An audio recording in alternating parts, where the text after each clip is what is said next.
Bueno, es una bendición tener este espacio para compartir la palabra de Dios y aprovechar con relación al tema que desarrollamos la noche ágape. ¿Y por qué es tan importante? Porque es la visión de Dios. Hay varias formas de ver a la iglesia. Una de ellas es verla como un ejército, ¿cierto? Que somos soldados y que cada uno de nosotros tenemos un rol muy importante, que tenemos unas armas espirituales, un enemigo. La otra muy importante también es vernos como un cuerpo, ¿sí? Ese cuerpo que estamos unidos a la cabeza que es Cristo y unos a otros nos necesitamos. También muy valioso ver la iglesia del Señor como ¿cómo se llama? Una familia, ¿cierto? Y bajo ese concepto quiero compartir esta reflexión y lo he titulado así, como una familia, el llamado de la iglesia, ¿sí? Y para eso tengo un texto base que es Hechos de los Apóstoles, capítulo 2, versículo 42, en la traducción del lenguaje actual, que dice así: y decidieron vivir como una gran familia.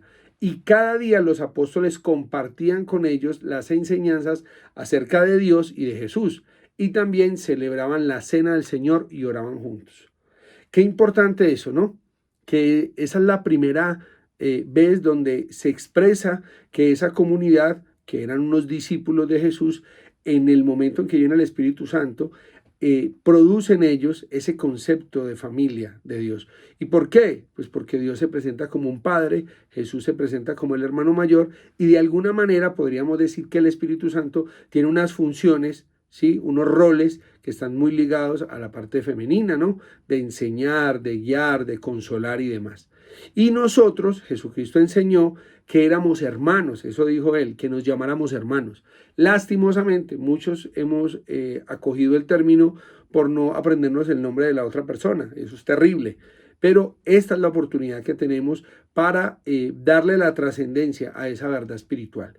Y para eso, pues voy a compartir lo que es el término ágape. Ese término ágape es un término del latín, ¿sí? Que traduce amor, pero que cuando uno lo busca en Google, y es curioso porque me llamaba la atención ver que Google a veces sabe más que nosotros, o al menos tiene más claridad, dice que es una comida fraternal de carácter religioso entre los primeros cristianos. Ojo, lo importante. En la cultura judía, recuerde usted que la primera fiesta es la Pascua. Y esa Pascua no es otra cosa sino la recordación de lo que Dios hizo cuando el pueblo estuvo en Egipto, ¿sí? Y se come un pan sin levadura, se toma unas aguas amargas y se comparte un cordero. Todo eso es una figura espiritual. ¿Dónde enseñó Jesús acerca de la cena? Pues en el marco, perdón, de la celebración de la Pascua.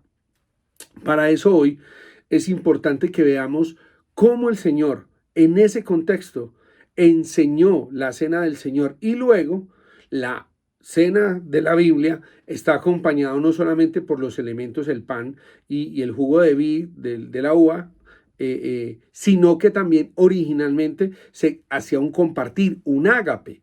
Así que espero yo que en una próxima reunión de membresía podamos tener la cena del Señor, ágape y también con el lavatorio de pies. Sería genial eso. Entonces, es esa comida, ¿no? Ese banquete para celebrar un acontecimiento especial. Hoy es importante que pensemos qué tan dispuestos estamos a que las prácticas de nosotros sean como una gran familia. El pueblo judío permaneció durante todo el exilio desde el año 70 por tres prácticas en especial, ¿cierto? Una de ellas es que ellos guardan un día para descansar y ese día celebran una comida especial, adoran a Dios. Lo segundo es que siguieron reuniéndose en torno de la Torá, en torno de la ley de Moisés, siguieron teniendo lugares de reunión para estudiar. Y lo otro, ¿sí? Es que siguieron practicando, ¿sí? El casarse entre ellos mismos. Eso hacía que conservaran su propia cultura. Es necesario que nosotros tomemos de esas verdades espirituales y empecemos por esto tan importante que es comer juntos, sentarnos a la mesa. Grandes verdades del Evangelio estuvieron ligadas a esos momentos espirituales de sentarnos a la mesa. Y yo esperaría que como comunidad, cada día en este año 2024, en esa proyección que tenemos de tener reuniones focalizadas, nos sentemos a la mesa, compartamos alimentos e interactuemos juntos. Listo. De esa forma, ¿sí? Aparece Jesús partiendo el pan. Y ese hecho de partir el pan fue el momento de revelación de esos discípulos que iban camino a Maús. Fue el momento puntual, cuando Jesús partió el pan y dio gracias, en ese momento hubo revelación. Qué bueno que hoy pensemos qué puede pasar espiritualmente hablando, qué se puede caer, cómo podemos tener revelación, podemos tener momentos especiales cuando partimos el pan. Y lo que la Biblia dice, que nosotros somos la familia de la fe. ¿Dónde lo dice? En Efesios capítulo 2, versículo número 19, ¿cierto? Ese texto es la base para hablar de eso, de que somos la familia de la fe, de que nosotros efectivamente estamos unidos, estamos entretejidos y hoy somos eso, somos esa familia de la fe. Yo quiero decirle a alguien que muchas veces esas falencias que se tienen en la familia natural, Dios las quiere saciar, Dios las quiere sanar en la familia espiritual. Pero también muchas personas, lastimosamente, no se han dispuesto y a veces asisten a congregaciones y no tienen la disposición para permitir que se trascienda de un lugar de reunión. Y lo compartí en otro escenario diciéndole a la gente, tristemente muchas personas no se congregan. Y alguien dice, pero ¿cómo que no? Yo vine. Sí, pero lo que dice la palabra de Dios es que no dejando de congregarnos como algunos tienen por costumbre, sino estimulándonos al amor y a las buenas obras. Si no nos estimulamos, ¿sí? Y eso no es otra cosa sino que nos saludemos. Pablo, cuando en Romanos 16 habla, él tiene la mención de personas puntuales en las que él había invertido tiempo. Y hoy es importante que reflexionemos en eso. O sea, qué tan intencionales somos a la hora de conocer, de compartir, de identificar personas cuando nos reunimos. Listo. Entonces, somos esa familia de la fe. Somos esa familia que Dios ha logrado reunir en torno.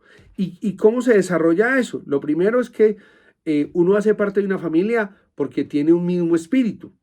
En este caso, nosotros tenemos el Espíritu Santo, ¿cierto? Es lo que dice la palabra del Señor, ¿sí? Bueno, el texto dice, primero, así que ahora ustedes, los gentiles, ya no son unos desconocidos ni extranjeros, son ciudadanos junto con todo el pueblo santo de Dios y son miembros de la familia de Dios. Efesios 2:19. Pero aparece que somos familia porque tenemos el mismo espíritu, y el apóstol Pablo lo dice así en Romanos 8:11. Dice, y si el espíritu de aquel que resucitó a Jesús vive en ustedes, el mismo que resucitó a Cristo, les dará, oiga pues, vida en sus cuerpos mortales por medio del Espíritu de Dios que vive en ustedes. Y ese espíritu, ese neuma, ¿sí? También es eso que nos hace. Los diferentes, las diferentes familias tienen un espíritu. A nosotros, que somos parte de la familia de Dios, nos guía, nos enseña, nos capacita el mismo espíritu, ¿cierto? Que nos guía a la verdad, que nos guía a la adoración, que nos recuerda las cosas que Jesús enseñó. Pero también uno hace parte de una familia porque pues tiene o le corre la misma sangre, ¿cierto? Y por eso hacen pruebas de ADN.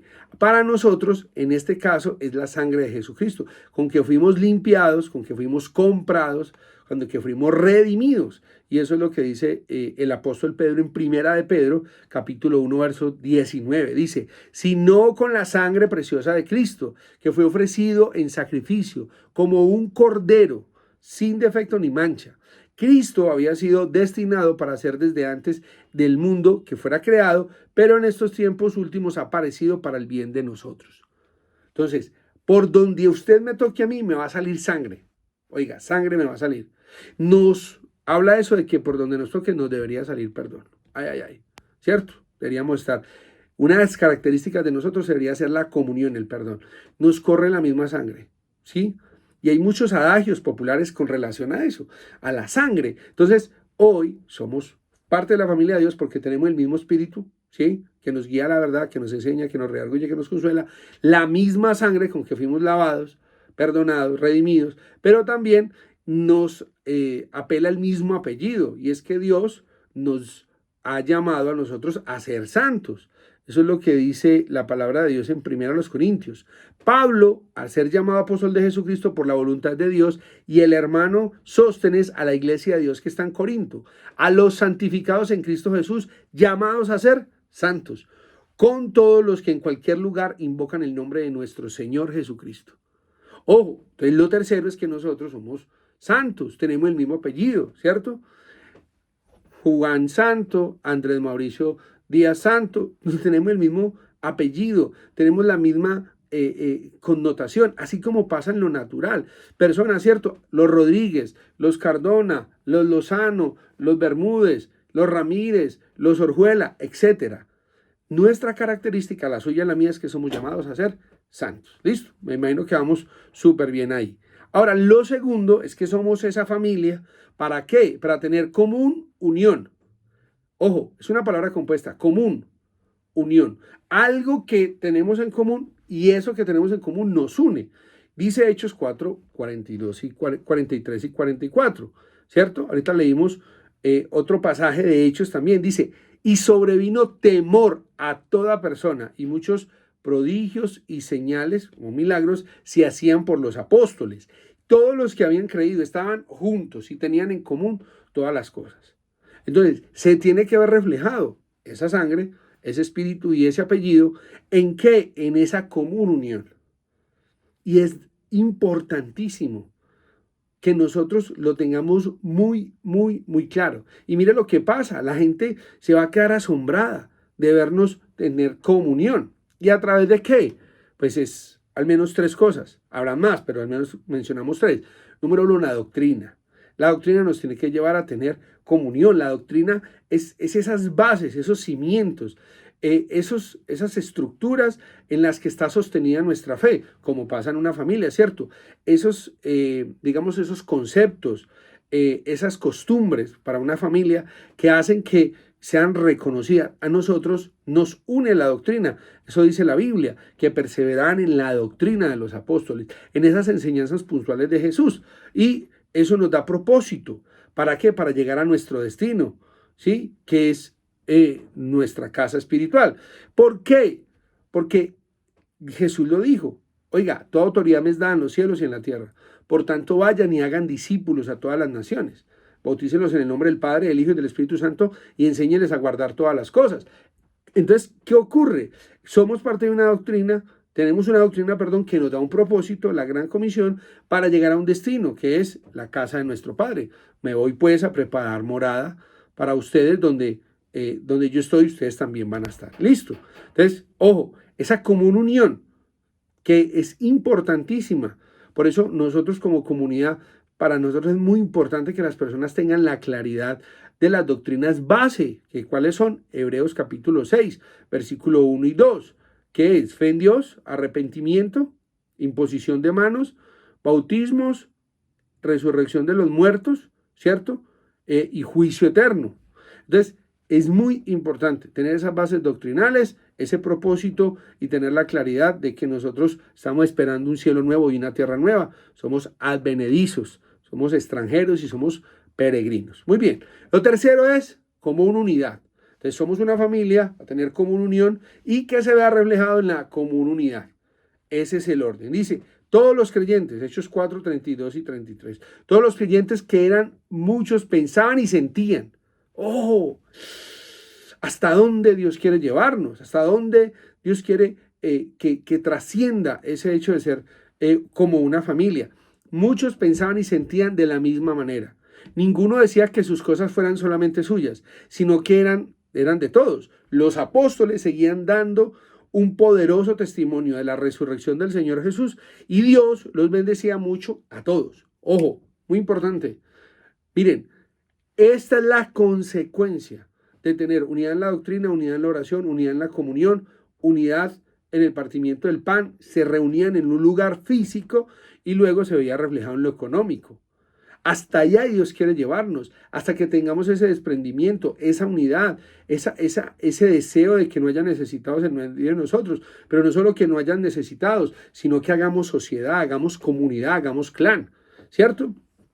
¿Y esto cómo lo vemos reflejado?